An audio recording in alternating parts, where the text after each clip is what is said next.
This is really sad because I love black people so much, but I hate when they come to my job. Like, they never tip. Like, I be going so hard for black people, but never once have I ever had a black table tip me well. Like, or like on percentage. Like, maybe once in a while, but like, I just had a table with like 15 people. Hispanic, like Dominican. I heard somebody saying they was Dominican. And then a table full of like black people. It was vibes the whole time. Like, I really gave great service. I always give great service. Do you know they did not tip? The bill was like $600. They did not tip. Like, and then they was doing the most. Like, they was sending stuff back. Like, they was asking for stronger drinks. Like, wanting free stuff. And like, no, like, mad at them. I can't stand serving black people. Why is everybody sitting here and get mad at her instead of acknowledging the truth? What I've learned with black culture is that it's more important to paint a narrative than it is to address a problem. It's more important to paint a narrative or point the finger than it is to acknowledge a problem. Now, conversely, black people want you to acknowledge. That's the biggest thing that they want you to acknowledge. They want you to acknowledge racism. They want you to acknowledge systematic oppression. They want you to acknowledge the ancestors. They want you to acknowledge the possibility of reparations. But whenever you start to call out what the truth is, now you can agree or disagree with the idea of tipping, right? That's your right. But if a whole bunch of people are telling you their experiences, and this is not the first time that this has ever come out, right?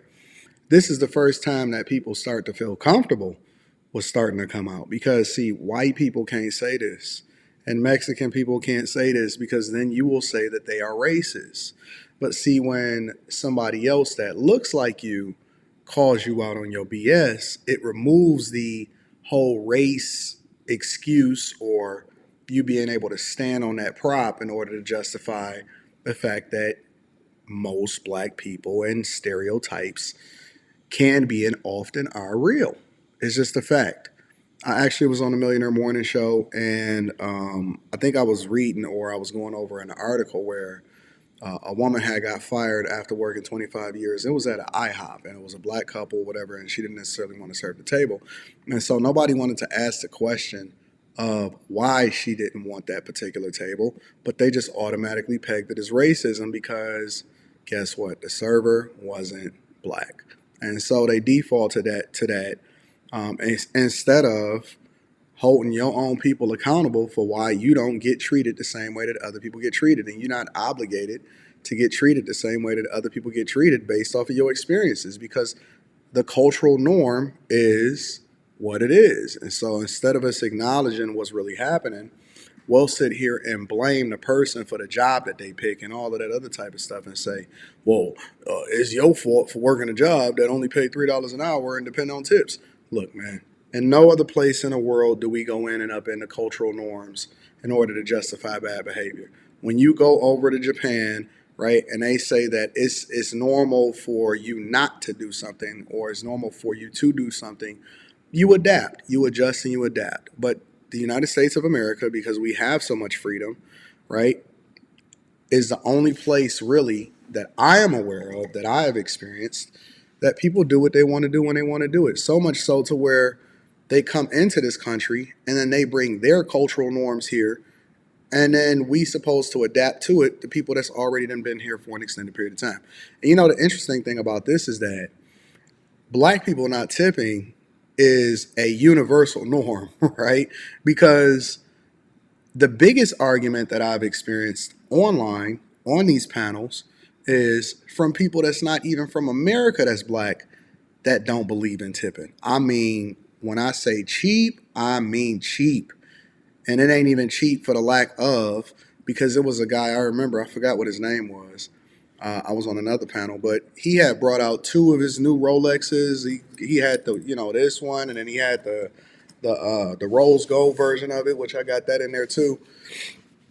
And he was like, no, I don't believe in that. Skip that. They should get a livable wage and all of that. Okay, now California recently passed legislation that requires stores, I believe, that have more than whatever many across the United States of America.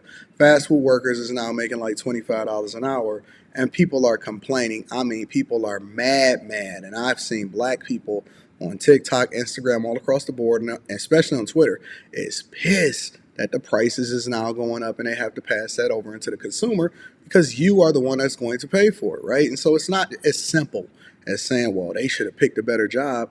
Look, man, I understand that tipping culture is out of control, meaning that it's jobs that's not even, tip dependent. It's not servers that's making $3, $4 an hour, or whatever it is, depending on what state that you're in, that's overly dependent on it in order for them to be able to survive. And I'm not saying that they're not supposed to give good service, because that's a completely different conversation. But there's jobs that's not even tip dependent, that got the little tip jar out or whatever, so on and so forth. Now, do whatever you want, right? I mean, you can do whatever you want when you want to, but I'm just speaking from my opinion and my perspective.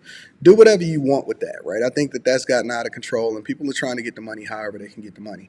But for me personally, when I go, and I tip huge, a lot, most times it's at least 50% or matches, depending on where I go, right? So if I go to a breakfast spot, I know that breakfast food is usually a lot cheaper than a regular dinner, right? And so often at times with breakfast food, I'll match whatever my bill is, right? Or if I get DoorDash, a lot of times, because it just be me, I can get a $19 bill, but I'll tip $20, and then I tip 20 on the app, and then depending on whether or not they're lazy or not, because most of the time I'll be in a building, so you got to go in the elevator or whatever. I'll give them either an extra 10 or extra 20. If I got to come down there and get it myself, I'll give you another 10 in cash. If you come up there and you bring it to me, which take you an extra couple minutes, then I'll give you 20 in cash, right? But I'm just a generous person, because I believe that that's the reason. Me being generous is the reason why people are so generous towards me, right? Like, I pour into people, and then, I find that they're just overly willing to look out for me, not necessarily because I gave them the money, but more or less because I was thoughtful enough to actually look out for them when they wasn't expecting it. And so I treat people how I would want to be treated, and I don't sit here and complain about the cultural norms, because I also know that when I go into certain places that I'm going to be stereotyped, and it's justified, because a person's experience is a person's experience. If I'm walking down the street and it's a dude with a hood on at night in a shady neighborhood, you can't sit here and tell me don't judge and just keep walking, and don't walk across the street, or don't go the other way, or don't lock my doors, or don't drive away, or don't not go down that street. Man, you can get on out of here. That's called situational awareness. And stereotypes often come from somewhere. It's not just a narrative that's just painted against you.